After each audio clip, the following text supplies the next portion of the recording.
আগস্টের পর একদল আনন্দে খুশিতে ভাড়া করে এনে এনে নর্তকী নাচিয়েছে।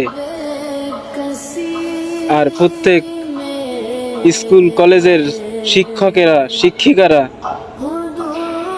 ছাত্রছাত্রীদের সাংস্কৃতিক অনুষ্ঠানের নামে বেহায়াপনা শিখিয়েছে। আর গত 2 দিনে 18 জন ধর্ষণ কেন হলো এটা নিয়ে তাদের খুব মাথা ব্যথা। শিক্ষার্থীরা নাকি এটা নিয়ে গণসমাবেশ করলো। এসবের কি প্রয়োজন? নিজেরা ছড়াচ্ছেন যত সব বেহায়াপনা, আবার নিজেরা এটার প্রতিবাদ করতে আসছেন।